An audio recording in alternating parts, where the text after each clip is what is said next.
no matter how difficult or illegal it was. If you wanted a golden birdwing butterfly found only in Indonesia, Yoshi was the guy. If you needed live fist-sized beetles from Bolivia, Yoshi could get dozens, but they wouldn't come cheap. He once bragged that he had sold 30 beetles in Japan for $10,000 apiece. He could find rare swallowtail butterflies from East Mojave National Preserve or from the Grand Canyon. He snickered at warnings that collecting in those places was a federal crime. Yoshi once told a prospective buyer that 8 people had been arrested for gathering green and yellow swallowtails from China. Then he offered to sell one on the spot. Yoshi always had the rarest material at the best prices. He was thought to rake in several $100,000 a year. He was the world's most notorious butterfly smuggler, and he was raiding the planet of some of its most endangered species. Cops had followed Yoshi for years, but every time they got close, he managed to slip away. He regularly bragged to colleagues about outsmarting investigators. When an agent heard Yoshi would attend the May Bug Fair, the tip worked its way to Special Agent Ed Newcomer. Newcomer had become a wildlife cop in his 30s, later than most, and he had been an assistant attorney general for the state of Washington. He had turned down an offer to work for the FBI in order to join the U.S. Fish and Wildlife Service. Newcomer worked under a wildlife cop who had made her name chasing alligator poachers in the 70s. She believed in giving agents lots of rope. Even with less than a year on the job, Agent Newcomer believed in using it. To catch Yoshi, Agent Newcomer knew he would need a false identity. He knew he would need a name that was something similar to his own, one he would answer to if someone called it without warning. He also wanted a surname that started out like his own so that he could fudge a signature if he accidentally started signing his real name. This character would need to be vaguely well-educated and free to come and go as he pleased. So Ed Newcomer got a haircut and a new name. He became a middle-class suburban guy who sold boating supplies, a job that left time for exciting new hobbies, like bug collecting. Ed Newcomer called this fellow Ted Nelson. Ted Nelson had come to the Los Angeles Museum that day with no plan at all. He went in and looked around for Yoshi, and seeing him, he just decided to wing it. He strolled up to Yoshi's booth and started firing off questions, just a curious guy considering bug collecting. Convincing Yoshi of his sincerity was easy, because Newcomer's interest and his ignorance were real. He hadn't had time to study up on butterflies. Newcomer could see that Yoshi liked the attention. He pointed out insects and quoted prices, and the two men laughed and nodded. At the end of their first day together, Yoshi gave Ted Nelson a gift, a box of mounted butterflies to start his own collection. Within weeks, the pair became mentor and protege. Over coffee at a Starbucks on Venice Boulevard, Yoshi talked about the time Mexican customs agents had caught him with 200 live beetles, and a South American official had seen a beetle's horn sticking out of his carry-on. Yoshi told Nelson that he sold antiques through Sotheby's and had once collected fighting fish. He said that he had run a travel business and had passports in 2 different names, one in Japanese, one in American. Yoshi explained the extremes to which bug collectors went for their obsession. True insect lovers didn't just catch butterflies, but also gathered larvae, pupa, chrysalises, and cocoons. They grew special plants in their homes and reared their own specimens. The finest collectors did not want butterflies that had ever actually flown. Flying could actually scratch the delicate, papery wings. True collectors used caterpillars to produce their own new specimens before their eyes. The moment the butterflies emerged and their wings filled with blood, the collectors slipped the fresh specimens in glassine envelopes and refrigerated them. The dying insects would metabolize their fat trying to keep warm, and once the butterflies were dead, the collectors could stick them with pins and mount them in glass display cases. Newcomer filed away all these tidbits, not knowing what might prove useful later. He told Yoshi that Yoshi reminded him of Indiana Jones. The balding bug collector seemed to appreciate the comparison. Yoshi confided that he wanted to take his business in a new direction. He wanted to sell butterflies on eBay, but he feared his written English was too poor. "I can do so many things," Yoshi said. "I just can't use eBay," he said, chuckling. But if Yoshi supplied the insects, Ted Nelson could write the descriptions. The 2 new acquaintances could become business partners. Newcomer suspected his friend just wanted a patsy, somebody he could feed to the cops if he ever got caught.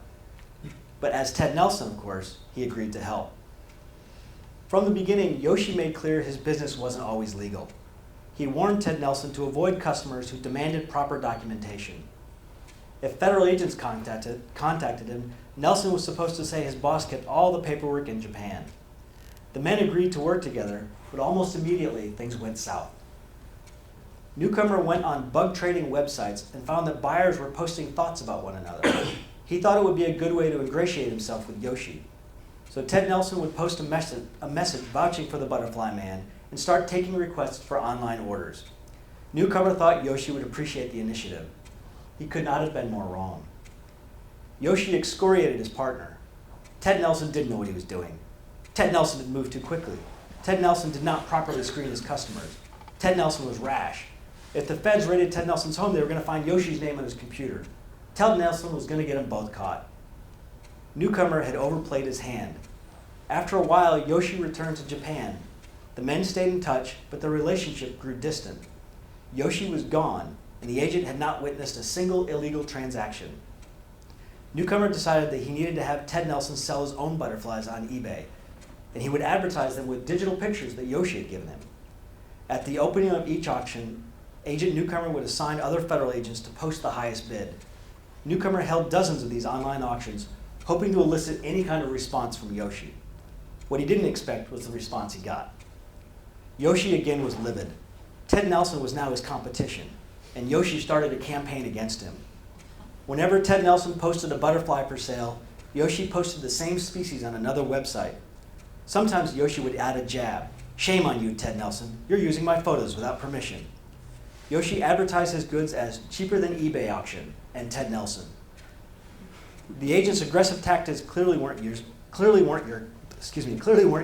working. More than a year after their first meeting, Newcomer had actually turned Yoshi against him. One day, Newcomer took a call from the California Department of Fish and Game. A Japanese man ranting about butterfly smugglers, one in particular, had left a recorded message on the agency's tip line.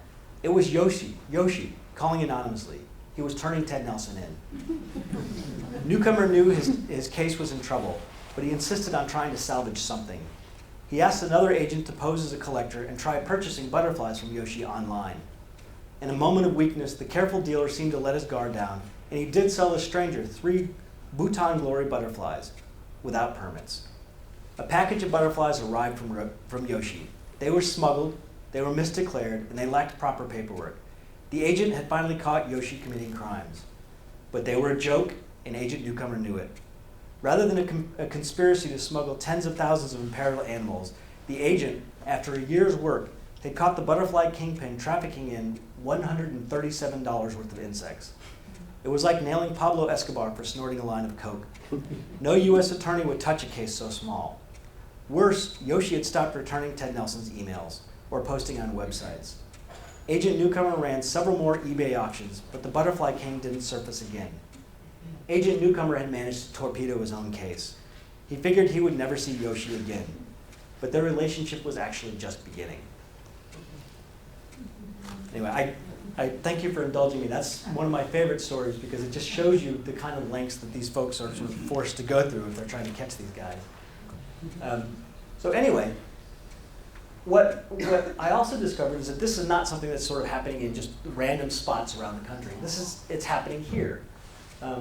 This is a guy who is a sheriff's detective in Mason County, and his full-time job is to police illegal transactions taking place in the woods. Many of you folks are probably familiar that the salal industry has grown a lot in the last couple of decades. And for the most part, folks they're picking either on private land with permits or federal land with permits. But this particular case, that is a man named, I think his name is Sun Chow. And Sun Chow is a legal picker who's been doing this for quite a long time. And he was telling this officer a story about how he'd had $20,000 worth of his salal taken from him at gunpoint on a national forest in Mason County. This is bear grass. Bear grass is obviously pretty common in the Pacific Northwest, but there's also a case in Eugene, Oregon, where a gentleman actually backed a truck up to the forest in Eugene and managed to take $200,000 worth of bear grass and sell it to European folks in Europe who are actually using it to sell to folks who weave baskets. And I don't know how many of you are familiar with moss as an industry here in the Pacific Northwest, but it's huge. It's so huge that there was a professor at Oregon State University who actually started doing some research into sort of what the impact of the moss trade in the Pacific Northwest really is. And what she discovered is that there is about $10 or $15 million worth of moss coming and going legally from the US. But the moss trade itself in the US is upwards of $100 million. So somewhere in there, a lot of this moss was being taken illegally. So she actually went out and started trying to track where it was being taken from. And it turns out there are entire ranger districts on the Siuslaw in Oregon that had been picked almost clean of moss in places where there weren't permits issued at all. And of course, what you guys all care about and what we care about is the marine world. And this is not something that is exclusive to the terrestrial world. Many of you are probably familiar with the shark fin trade. The shark fin trade is also actually something that takes place here in the US. Federal agents are frequently catching folks illegally finning sharks in Hawaii and in the Southeast. One of the agents that I talked to in my book had gone through a long undercover case in Florida where he was actually catching a guy who took something on the order of 200 sharks in Florida. And 200 sharks in Florida is a lot of sharks. You probably are familiar, that's a loggerhead sea turtle. And there's a big market in parts of Central and South America for sea turtle eggs, but a lot of the sea turtles themselves are actually also endangered. And anybody recognize this creature? Leopard shark. It's a leopard shark. Leopard sharks are actually found in the wild nowhere in the world outside of the western coast of the US, basically between Baja and Central Oregon. And this is a really interesting story because it sort of explains from beginning to end how something like this happens. People who would go out fishing for pretty much anything other than leopard sharks in California for decades would get these pesky little things on their line, and they were just this annoyance. It's not what they were looking for. They were looking for salmon or something else, and they would always end up with leopard sharks. Along about the mid-'80s, it turns out that rock stars and football players and wrestlers, the WWF folks, started collecting really cool, mean-looking, graceful fish in giant aquariums in their houses. And everybody wanted baby leopard sharks. And baby leopard sharks are cool. They're 18 inches long. They're very sleek. And so this market grew up in the mid-'80s for baby leopard sharks. Well, in the US, typically, we don't actually study conservation issues in marine species unless there's a commercial market for them. So nobody knew anything about whether there were, 100,000 leopard sharks along the California coast or 15 million leopard sharks along the California coast. So in the early 1990s, the California legislature realized that it'd probably not be a bad idea to try and figure out whether taking all of these baby leopard sharks was potentially harmful to the leopard shark species.